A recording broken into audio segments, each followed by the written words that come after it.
Most people remember emotional neglect as something dramatic: a cruel household, a violent father, a mother who screamed, obvious wounds, obvious absences. But what alters the personality most deeply is often not what happened to you. It is what never happened at all. The hand that did not reach, the question that was never asked, the emotion that entered the room and found no witness waiting for it. You recognize this. There are people who grew up inside materially stable homes and yet move through adulthood with the nervous system of someone perpetually apologizing for existing. The confusion begins here because the child learns to call adaptation personality. Jung understood this long before modern psychology softened the language around it. The psyche does not merely remember trauma, it organizes itself around prolonged emotional conditions, and emotional neglect is not experienced by the child as neglect, it is experienced as reality itself. This distinction matters because a child cannot compare their home to another inner world. Whatever atmosphere surrounds the early psyche becomes what the psyche names life. If affection is inconsist, the child does not conclude, my parents cannot emotionally regulate. The child concludes, love disappears when I become inconvenient. If sadness receives irritation instead of curiosity, the child does not think, my caregivers are emotionally unavailable. The child learns to split themselves from sadness before anyone else can reject them for it. And if emotional depth is met with silence, a ridicule, distraction, or practical solutions instead of attunement, something subtle begins to happen. The personality starts reorganizing around emotional invisibility. This is why neglected children often appear easy. The word itself should disturb you. Adults praise children for needing little because adults rarely ask what the child had to amputate in order to become manageable. Jung wrote repeatedly that the persona forms first as adaptation, but what most people misunderstand is this adaptation is not always false. Sometimes it is necessary for survival. The danger emerges when survival adaptation hardens into identity. Then the individual no longer performs the personality. They believe they are the personality. You may already know this from your own life. Perhaps you became unusually mature very early. Perhaps people described you as calm, wise, independent, low maintenance, understanding. These descriptions often conceal psychological tragedy because the child who receives insufficient emotional mirroring frequently develops extraordinary sensitivity to the emotional states of others while remaining almost completely disconnected from their own interior reality. The psyche becomes externally oriented, hypervigilant, relationally anticipatory. The neglected child studies moods the way other children study language. Safety depends on emotional prediction. And years later, this adaptation is mistaken for virtue. There is more here, but first, something must be clarified. Emotional neglect is not always intentional cruelty. In fact, it is often inherited unconsciousness. A mother who herself was emotionally abandoned may provide food, education, discipline, structure, even love in the practical sense, while remaining psychologically unreachable. The child senses this absence long before they possess words for it. Jung understood that what remains unconscious in one generation often appears as fate in the next. Emotional neglect survives precisely because it rarely looks monstrous from the outside. It looks normal, productive, responsible, functional. But the psyche does not measure love through appearances. It measures through attunement. A child asks, consciously or unconsciously, one terrifying question, again and again: is there room for my inner experience inside the presence of another human being? If the answer repeatedly becomes no, the personality adapts around concealment. This is where many adults become confused about who they actually are, because what they call personality is often accumulated compensation. The overly agreeable person may not be naturally agreeable at all. The constantly cheerful person may have developed emotional brightness as a defense against relational withdrawal. The excessively self-sufficient person may experience dependency not as intimacy, but as danger. Even ambition can become compensation. Some children learn achievement is the only reliable pathway to visibility. They become exceptional not from inspiration, but from emotional starvation. And the tragedy deepens because the world rewards these adaptations. The emotionally neglected child often becomes the emotionally competent adult, at least externally. They become good listeners, responsible partners, sensitive friends, high performers, but internally there is frequently a peculiar emptiness they cannot explain, a feeling that relationships somehow never reach them. They are seen, admired, appreciated, perhaps, but not experienced, not met. The true self remains underground while the adaptation negotiates the world above it. You recognize this. There are moments, usually late at night, or after intimacy, or during unexplained exhaustion, when something inside you quietly asks, why does being loved still feel lonely? Jung approached this problem not merely as emotional injury, but as dissociation from the self.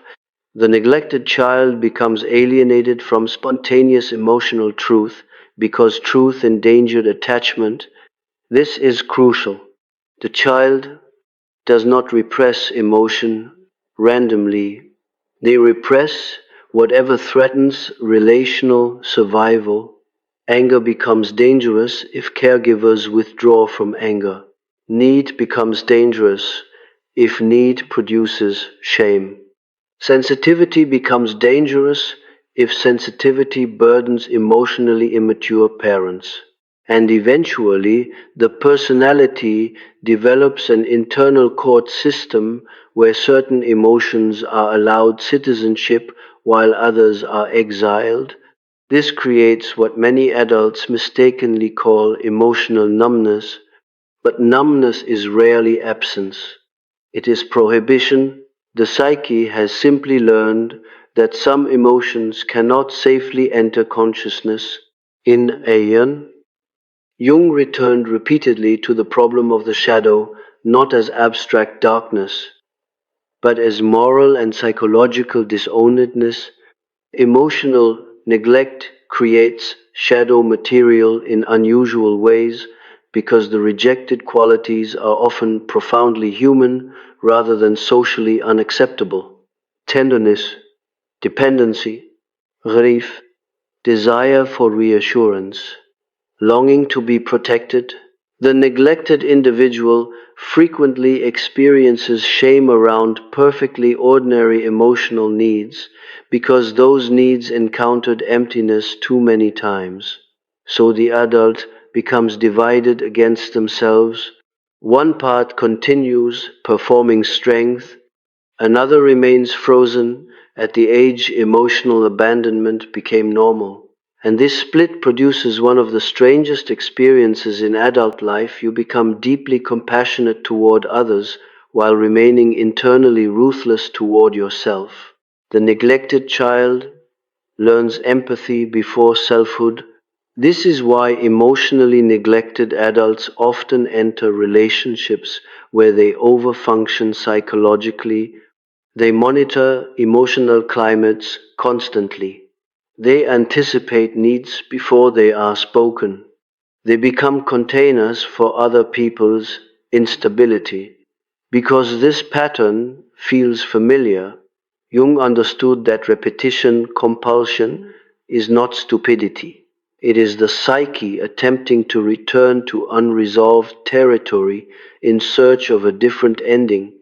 The adult unconsciously seeks relationships where emotional availability remains uncertain because uncertainty resembles home, or rather, more precisely, certainty itself begins to feel suspicious. Safe love may initially feel emotionally flat to someone shaped by neglect, not because the person prefers suffering, but because the nervous system was trained inside inconsistency. Emotional chaos creates activation, calm creates disorientation. The psyche mistakes familiarity for truth. There is a dream Jung described in his work where the house becomes an image of the psyche itself, upper floors conscious, lower floors ancient and hidden. Emotional neglect functions. Similarly, the adult personality often lives entirely in the upper rooms. Competence, humor, functionality, insight, but beneath these rooms exists an emotional basement filled with unprocessed childhood conclusions that were never consciously chosen. I am too much. No one comes. My feelings create distance. I should need less. Love disappears when I become real. The individual rarely speaks these beliefs aloud because they no longer feel like beliefs. They feel like reality, and yet the body remembers. This is where modern somatic understanding unexpectedly converges with Jung's observations. The body often reveals what the conscious personality denies: chronic tension, exhaustion after social contact, anxiety during emotional intimacy, guilt when resting, panic after vulnerability. The neglected child learned not merely cognitive adaptation but physiological adaptation. Hyper independence becomes embodied. If you have stayed with me thus far, you may already understand something unsettling. Many traits you once admired in yourself may have originated as survival structures. This does not make them false. It makes them costly. The endlessly understanding partner, the friend who never asks for help, the person who can tolerate enormous emotional inconsistency without complaint. Society praises these identities because society frequently benefits from emotionally neglected people. They are easy to rely upon, easy to overlook, easy to extract from, but eventually the psyche revolts. Jung called individuation a confrontation with everything the personality excluded in order to become acceptable. And for the emotionally neglected adult, individuation often begins not with enlightenment, but with irritation, fatigue, withdrawal, sudden intolerance toward emotional imbalance. Relationships that once felt manageable become unbearable.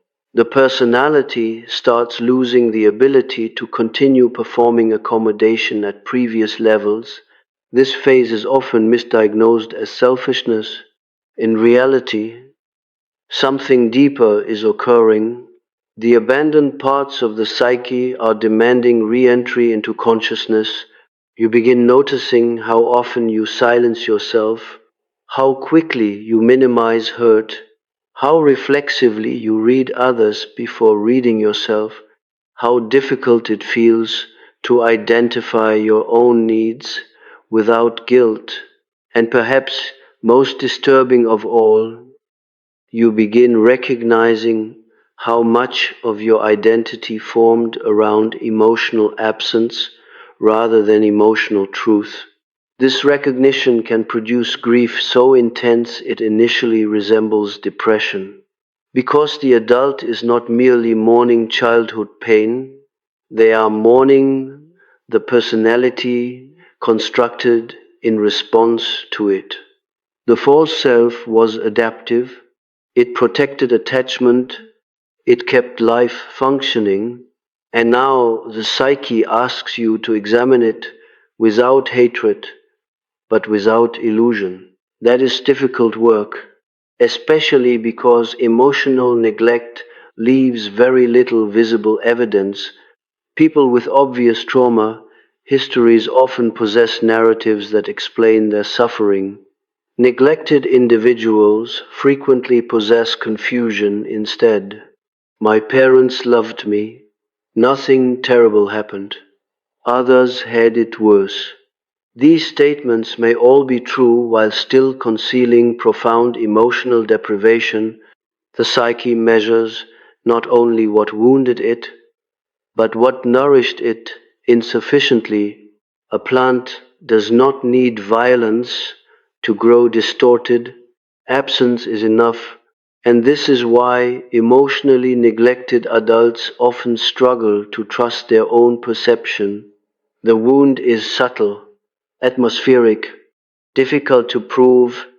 They become experts at invalidating themselves because self invalidation began as relational adaptation. If your emotions were repeatedly unmet, eventually you stop presenting them even to yourself. There is a particular loneliness connected to this realization. Not dramatic loneliness, quiet loneliness. The recognition that much of your life may have been lived in negotiation with invisible deprivation. You begin understanding why intimacy exhausts you, why receiving care feels uncomfortable, why conflict produces disproportionate fear, why emotional expression feels dangerous even among safe people. The personality was shaped inside emotional scarcity, and personalities built in scarcity often continue behaving as if love itself is limited. This is why some people sabotage healthy relationships without understanding why. Genuine emotional availability threatens the old architecture of the self. To be consistently loved requires the neglected psyche to confront something almost unbearable. Perhaps the original deprivation was real after all. That realization changes everything because as long as emotional neglect remains unnamed, the personality continues interpreting its adaptations as inherent character. But once named, a terrible and liberating distinction appears.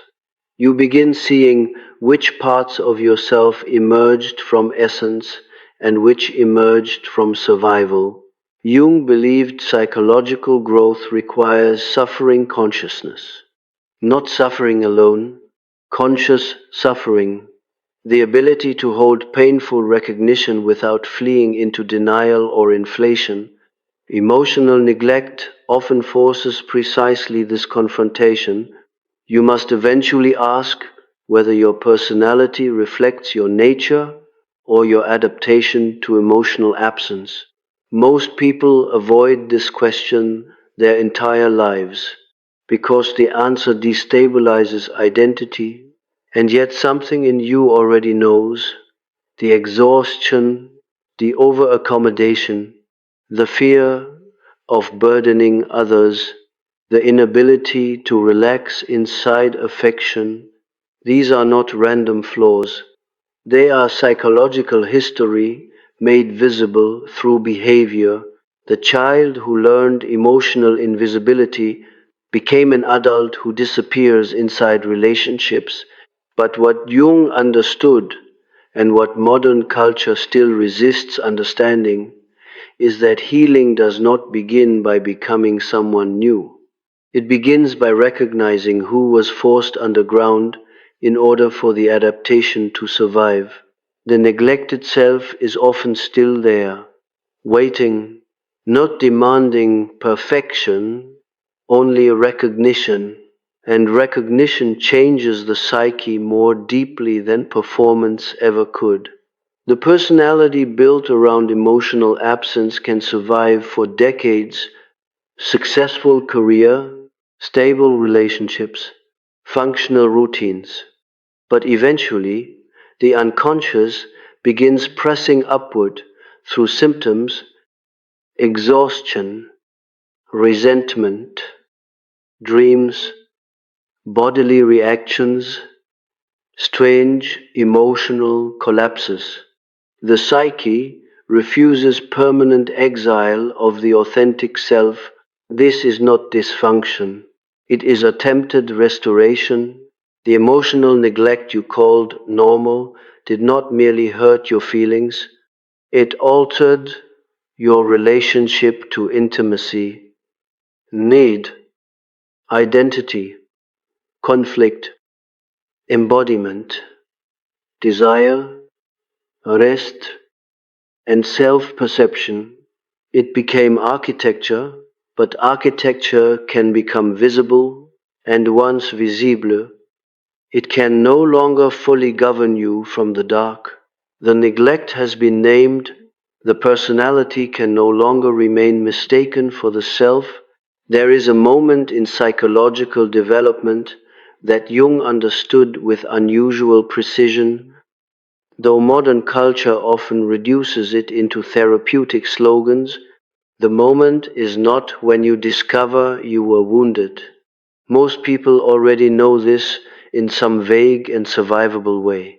The real rupture occurs when you discover the wound became structure, when you realize your entire orientation toward reality was quietly organized around emotional deprivation so early that you mistook adaptation for identity. This realization does not initially feel liberating. It feels disorienting because the emotionally neglected person often possesses what appears to be a coherent personality. They know how to function, how to communicate, how to maintain relationships, how to remain composed. The crisis comes when they begin noticing that almost every instinct inside relationships was shaped by anticipated emotional abandonment. Then, even ordinary interactions begin revealing hidden architecture. You apologize before speaking honestly. You rehearse vulnerability before expressing it. You scan faces while talking. You feel guilt after asking for reassurance. You feel strangely ashamed after receiving care. You become anxious when someone loves you consistently. None of these behaviors emerge from nowhere, and what makes emotional neglect psychologically dangerous is precisely its invisibility. A child can survive obvious hostility while still retaining some awareness that something damaging is happening. But emotional absence is atmospheric. It enters the psyche the way climate enters a body gradually, continuously, almost imperceptibly. Jung repeatedly returned to the idea that the psyche adapts itself to psychic environment long before conscious understanding develops. The child does not stand outside the emotional field, evaluating it rationally. The child becomes formed by it. This is why Many emotionally neglected adults speak about childhood in strangely empty language. It was fine. Nothing really happened. My parents did their best. Often these statements are not lies. They are descriptions spoken from a personality trained to minimize emotional reality in order to preserve attachment. There is a distinction here that matters enormously. Emotional neglect does not always produce dramatic emotional pain in childhood.